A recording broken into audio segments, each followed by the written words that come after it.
Hello everyone, it's Jackie from Pretty Paper Crafts. I just wanted to come on today and show you how I've made this.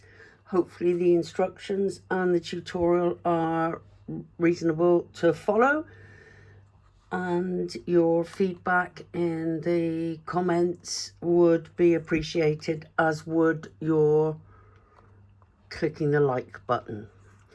Now, this is what they call a twirl card, and this piece of mechanism makes it twirl and as you open it. Now, this was originally, excuse me, it was originally in Pinterest where I saw it about 11 years ago, and there was a lot of comments on there asking for instructions, and nobody ever went back and gave them the instructions, and I was quite impressed with it as well, so I thought I would sort of try and work them out myself. Now, since then, there is another guy that does these folder mechanism, very intelligent guy, not necessarily for cards, but he's done pop-up books and everything during his career. I'll post the link at the bottom for him, because that's where I got a lot of my pop-up scenarios from. Anyway, I will post a link.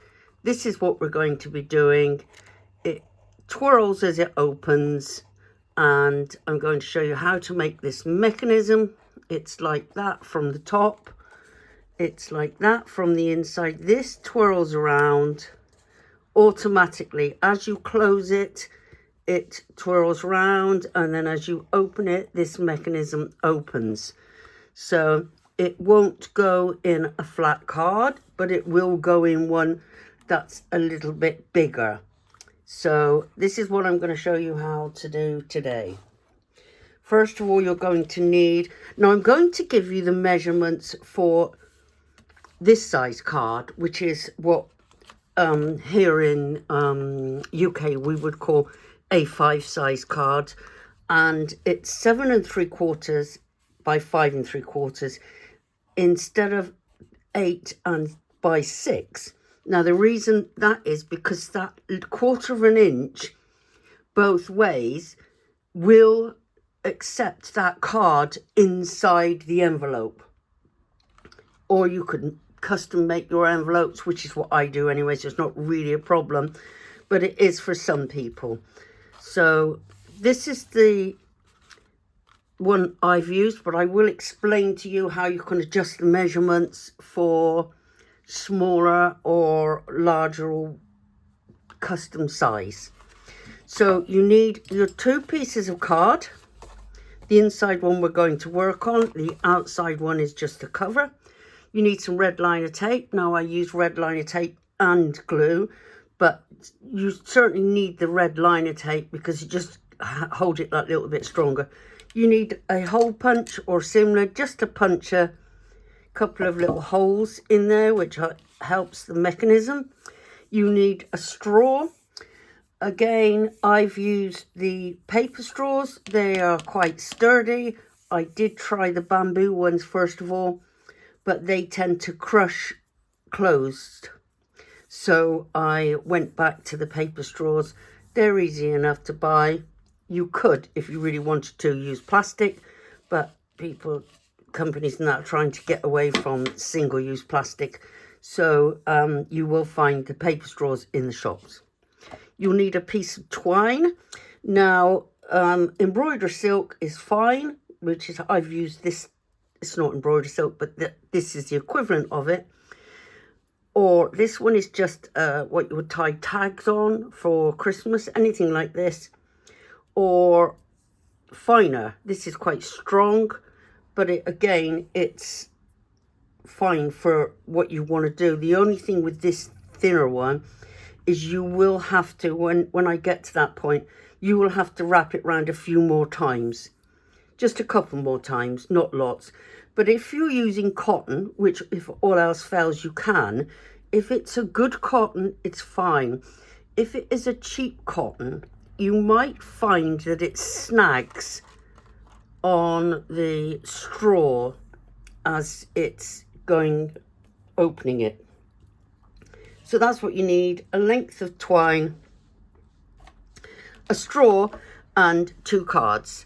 You're going to need one that just stays as it is, and one the same size.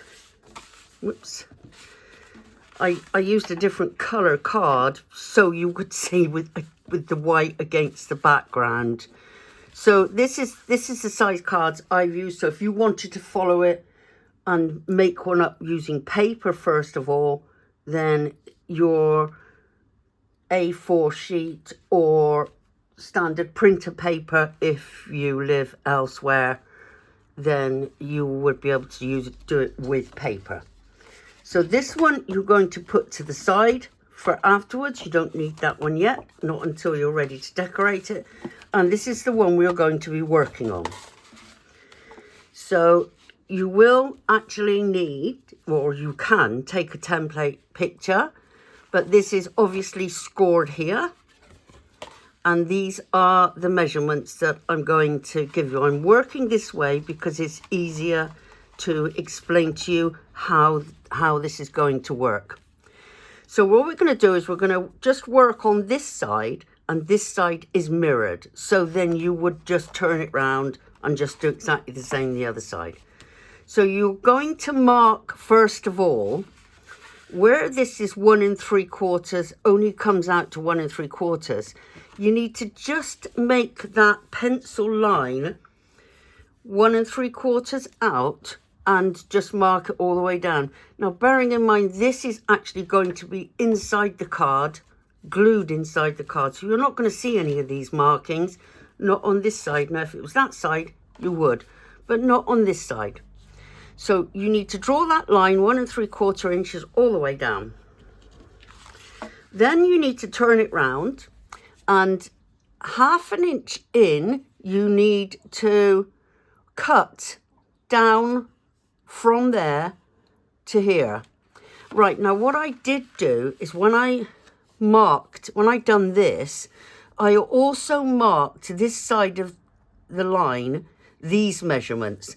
So 1/2 inch up on this line, I marked it. 1/2 inch up. And then this is 1.5 inches. Sorry, I haven't wrote that down. Oh, it's 1 inch. Sorry, 1 inch. 1 inch. So I marked it 1/2 inch to here, and then 1 inch to there. And then I'd done exactly the same from that side. 1/2 inch coming in and another inch to there. Then you turn it back round this way, and you're going to cut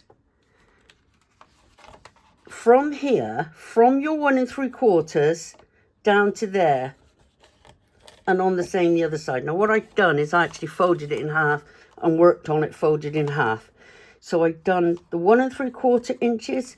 I used a sharp blade, you know, a craft one, and I cut down to there. You can use scissors. There's not a problem using scissors as long as you've got your guideline, which I drew lines there, so it's much quicker. You're not going to see it anyway because it's going to be inside the card. So half up to that 1 3/4 inch mark, 1/2 inch in, all the way down, and then another inch this side, all the way down, and the same on this side because they're both identical. Now this is where I'm going to say to you, if you wanted to make this a 6 inch by 6 inch card, then this mechanism works exactly the same. So if your card came to, what should we say, about there, you would have 1/2 inch, then you'd have your inch, and the same here, 1/2 inch, and then an inch. The only time you might have a problem, and this I found to my disadvantage afterwards because I'd got them all done and then had to redo them all again, is I automatically assumed that if you went across more than this, so if you went across to here, to 1/2 inch, then it would be fine, but it isn't. And I will show you when we get to that stage. You need to do it about 1/3, whatever this is here, if you've done a 6 by 6 inch card, whatever this measurement is here, you need to do it about 1/3. So if it was a 6 inch card, this would need to be no more than 2 inches, because this fold needs to be just 2 inches on a 6 inch card. Or if you've done a, I don't know, a 4 by 6 card, then you, again, you would probably do your 1/2 inch. But this, if it was a 4 by 6, you wouldn't have this quite an inch. It wouldn't need to be an inch. Maybe 3/4 inch would be sufficient. The same from the other side. So that's how you would do it. This is pretty self-explanatory on any side card once you get going. So that's what you're cutting initially, both sides. We're going to do these little ones, but I'm going to show you first, before we actually cut those, what I done here. I pushed that inside, and as you push this inside, the actual card is coming up. You see, it's coming up. So then this starts folding here. This one starts to fold here. And the same on this side. They all start folding. And then when they get to this stage, then you can actually push it down like this and score those 2 folds that you've done in there. So it's like that and like that, and you've scored those. But we're going to be working on these again at the moment. So what I'm going to do is flatten it back out and fold it back over that way. No, this way. Because we're just going to work on the inside of here. Now this is the piece where your straw, this is just a couple of samples I cut out the inside just so I could explain to you how this is going to work. This is the piece that is going to be holding your straw. So whatever this measurement is, if it's 1 inch or 1.5 inches or whatever it is, you need to just do it roughly. Have this folded edge like I have here, and cut it to no more than about 1/4 inch. Twice. You just want two cuts, no more, no less, 2. And then this holds here and that pushes in like that. You see? Let me do this other one. So 1/4 inch, 1/4 inch, and then open it up. And then this middle one, push through to the back. And as you push it through, pull these 2 forward like this. You see? Sometimes you can put a pencil through, and that will help pull that down and push this one up. And that's what you end up with. This is where your straw is going to go. And this is obviously in there. Different sizes. I said this is a sample piece. So just 2 cuts. It doesn't matter where they're cut. You know, just eyeball it. Just work it roughly where it is. And then your straw gets through. Now, you've got to, this has got to be able to twirl, because the idea of it is that it twirls. So that's your mechanism there. So now we'll go back to putting this on the inside, this on the outside, and this is what you've got. So here's the middle. So if I push those middle bits through there, pull this through like that, and the same on this one. You would probably do it a bit tidier, a bit neater than what I am. Like that. So then your straw fits through here. Now it's at this stage that you need to just cut your straw to approximately how long you're going to need it. Now what I've done is I cut 2 little circles, and if you've only got paper, then just do it in paper and just stick them together, so it's just got a little bit more strength. And then I put glue on this piece of paper and stuck the end of the straw like that and held it for a few minutes. Now when that is more or less dry, you need to do the same at this end, but not until you've put this together. So, and then just work out, it needs a little bit of room up that end and a little bit of room, and a little bit of room at this end. So you've got, you know, 1/4 centimetre. And then I just marked it there, cut it off, and just done exactly the same at that end. So here is this piece of mechanism, which I have just done just to explain to you. It's, if you've just got some washi tape is really good just to hold it in place rather than it keep coming out. That's basically what it is. That's how it will sit. And they don't slide off because of those stoppers. You could use buttons or something, but I found that those are perfect. If I should go back to this original one, see, I've just got the ordinary stopper at the top and the bottom. Oh, that's bent over, yeah, that, like that. And it just stops it sliding out. But it's got plenty of room to move backwards and forwards and twirl round. So that's your mechanism inside, and I'm going to tell you how it works. Oh, while we're on here, I put some washi tape on here. Depending what decoration you're going to be using on the inside, I put a strip of washi tape.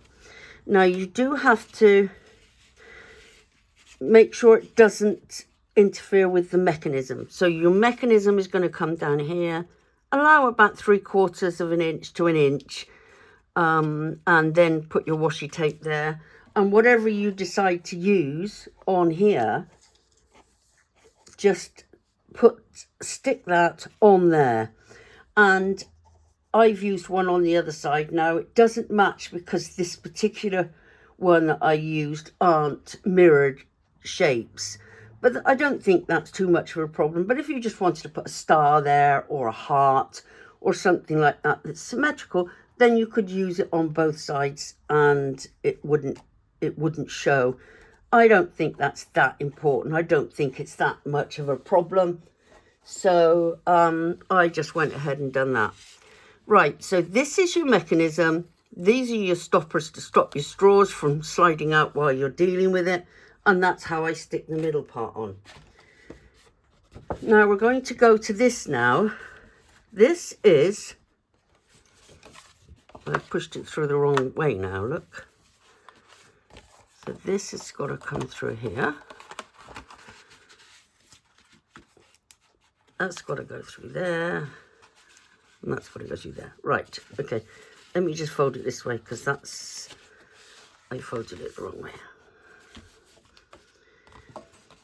Only because I was showing you all the pencil marks and everything. You wouldn't have them on this side. You would have them on the other side where they're not going to show. Now, your hole punch that you need is, I marked an area here. I actually just went ahead and hole punched it there. And then I measured the top of that. Whatever the measurement was here,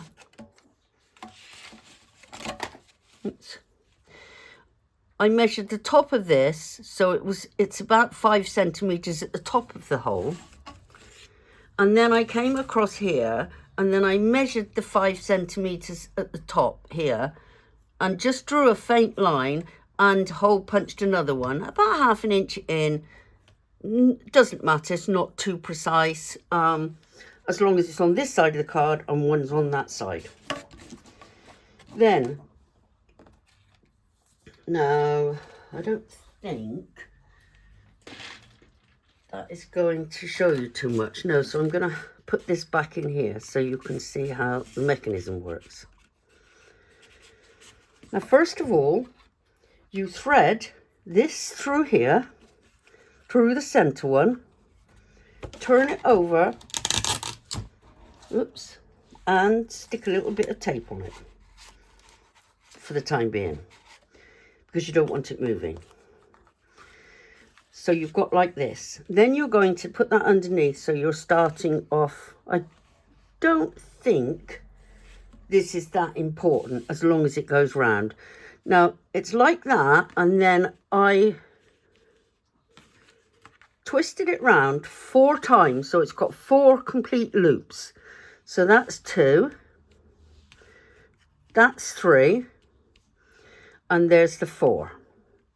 Then I'm going to bring it over here and put it through here.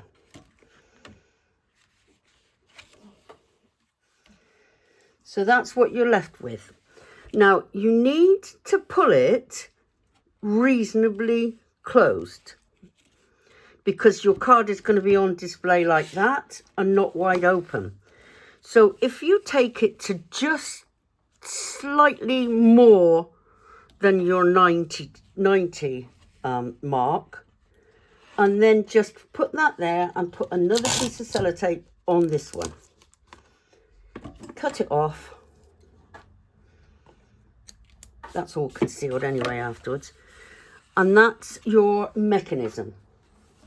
And then as you close it, you see that the string is going around. It becomes loose as it's closed. And then as you open it, it opens it. So whatever's on here will be twisting round at this stage. This is all concealed. You can't see any of that. You can't see any of the mechanism. All you can see is where it comes out there. Like this one, because it's on this front layer and it's not on the actual back of the card or anywhere. You can't see that one, you can't see this one. So as you push it in, it closes in. This becomes looser until it's not this floppy, because you've got your other piece of card to go on. And then as you open it, it opens. You see what I meant by not interfering with your mechanism here? So just leave this little bit of room there and away you go. So that's basically it. I'm going to pull this out just so you can have a look at this. That's the, oh yeah, that's the bottom of the card.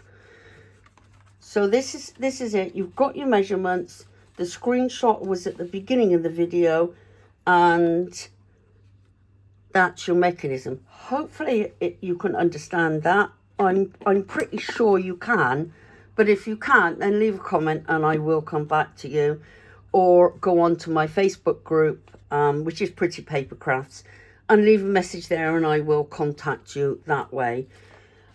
But really, the Facebook group is there literally just for people to post their photos of their makes. I just don't have the time to maintain that, so it sort of sits there a lot of the time. But I post my latest videos, and you can post yours if you've made something that you've taken from one of my videos there too. So it's a place where you can contact me if you're not sure or you can't proceed with something. By all means, contact me there. Join, and then you can always leave if you want to at the end of it. So that's it. Then this would then get glued on the inside of that, and obviously that strengthens it, so the card is much more malleable. Okay, so that's it. That's what it looks like from the top. That's what it looks like. And then I matte and layered it, or I tend to do the mirror card or coloured card, and then I used, I think, Hunky Dory 3D decoupage and some other ones, just some butterfly ones. It's up to you how you want to decorate it. So that's that. I'll show you the 4 that I've made. One you've already seen.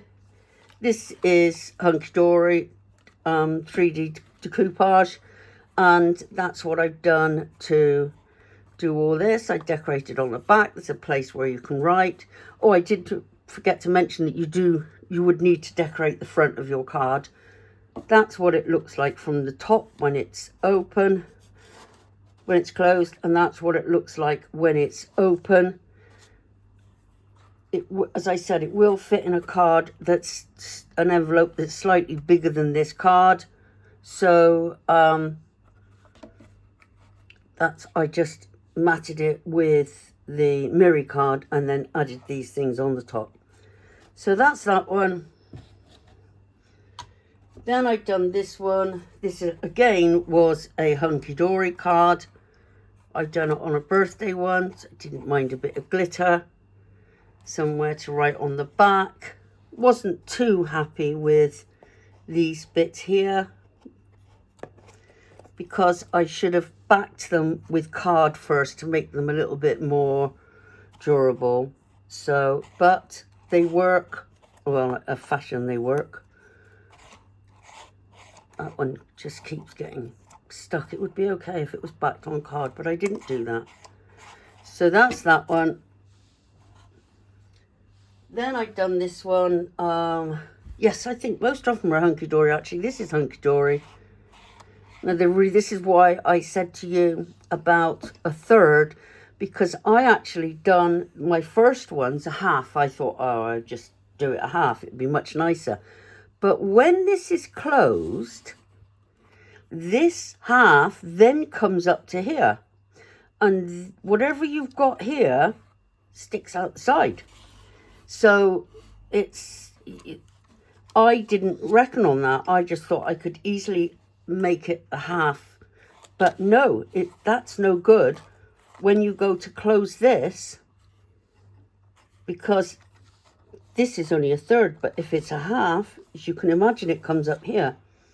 And so this one again is a decoupage one.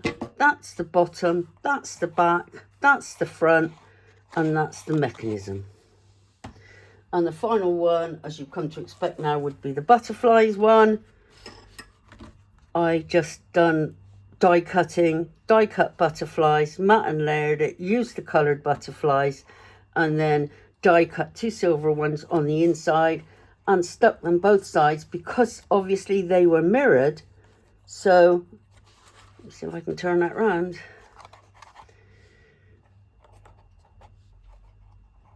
Without undoing it. Oh, let's do it that way.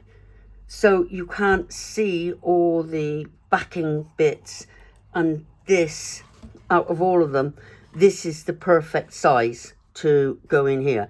So half of your whatever you're going to be sticking on here needs to be slightly less than that on one half. That's a pretty good rule of thumb. So this one is perfect. Sometimes when you just want to close it back up, you might have to just, depending how it stops, you might have to just give it a welly to go like that. Okay, so that's it. That's my favourite. But butterflies are not everybody's cup of tea. So that's it. That's the tutorial for this week. So I know I said to you a couple of weeks ago I was going to be doing the mucky stuff. Well, I have started it, but I've not worked out how to edit it and everything yet. So I'm just recording it as I go. But I will catch up with that sometime in the future. So that's it for now. Thank you for watching. Those subscribers that are still with me, some of you right from the beginning, thank you so much for staying with me. New subscribers, thank you again. And I will catch you next time. Thank you. Bye-bye.